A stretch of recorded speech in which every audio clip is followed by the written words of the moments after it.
గురుగారు అమ్మవారికి ప్రత్యేకంగా శ్రావణ మాసంలో వరలక్ష్మి వ్రతం నాడు అమ్మవారిని రకరకాల పూలతో అలంకరిస్తూ ఉంటారు.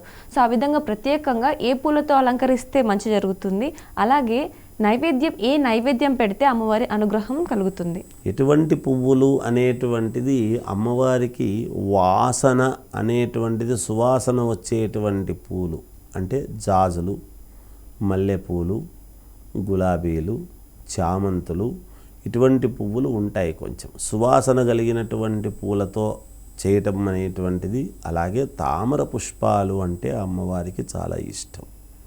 తామర పుష్పాలు పెట్టడము అలంకరణ కోసము అమ్మవారిని ఎన్ని రకాలుగా పూజించవచ్చునో అన్ని రకాలుగా. ఒక బంతి పూలు అనేటువంటిది పూజకు పనికిరావు. ఒక బంతి పూలు అనేటువంటివి పూజకి ఎప్పుడు పనికిరావు. అందుకనే వాసన లేని పువ్వు అనేటువంటిది ఏది మంచిది కాదు అనేటువంటిది శాస్త్రం.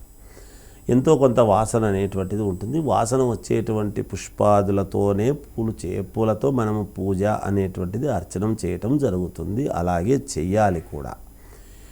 ఇక అలంకారం కోసం ఎటువంటివైనా వాడవచ్చును. ఎన్ని రకాల పువ్వులు వాడి అమ్మవారిని ఎంత అలంకరణగా మనము చేసుకొని పూజ చేస్తామో అంత మంచి యోగము కలుగుతుంది. శక్తి ఉన్నటువంటి వాళ్ళు ఎన్ని రకరకాల చేస్తూ ఉంటారు. శక్తి లేనటువంటి వాళ్లకు ఒక పువ్వు అమ్మవారికి పెట్టినా అంతే ఫలితం ఇస్తుంది. శక్తి ఉన్నటువంటి వాళ్ళు అంతెందుకులే పెట్టడము, తక్కువలే అని అనుకోవటము కాదు. కాకపోతే ఎంతో కొంత మనము పూలతో అమ్మవారిని అలంకరించి చేయటం అనేటువంటిది ఒకటి. రెండవది ఇంకొకటి కూడా ఏమిటి అంటే మొగలి పువ్వు అనేటువంటిది అమ్మవారికి చాలా ప్రాధాన్యతతో చేయాల్సినటువంటి విధానం. అది కూడా చాలా సువాసన వచ్చేటువంటిది. మొగలి చెండు, మొగలి పువ్వు సహజముగా ఆ మొగలి పువ్వులతో కూడా చేయడం అనేటువంటిది జరుగుతుంది. అమ్మవారి పూజ చేస్తూ ఉన్నప్పుడు అవి ఉండాలి. నివేదన అనేటువంటి విషయానికి వచ్చేటప్పటికీ ఏమవుతుంది అంటే పాయసాన్నము నివేదన. ఏదైనా తీపి పదార్థము అనేటువంటిది చేస్తే చాలా మేలు జరుగుతుంది. అమ్మవారికి కూడా చాలా అనుకూలం అవుతుంది. అంతేకాకుండా మనము ఇంట్లో తినేటువంటి షడ్రసోపేత నివేదన అని ఉంటుంది, మహానివేదన అని.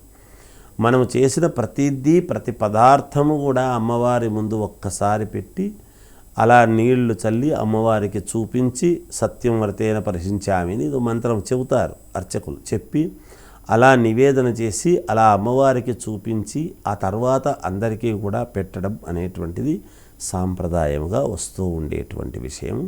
పాయసాన్నము, పెరుగన్నము అమ్మవారికి ఇవి చాలా ప్రీతికరం.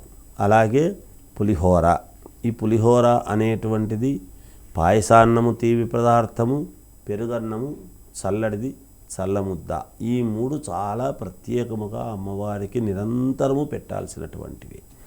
ఇవి పెడితే అమ్మవారు చాలా ఆనందిస్తుంది గాక.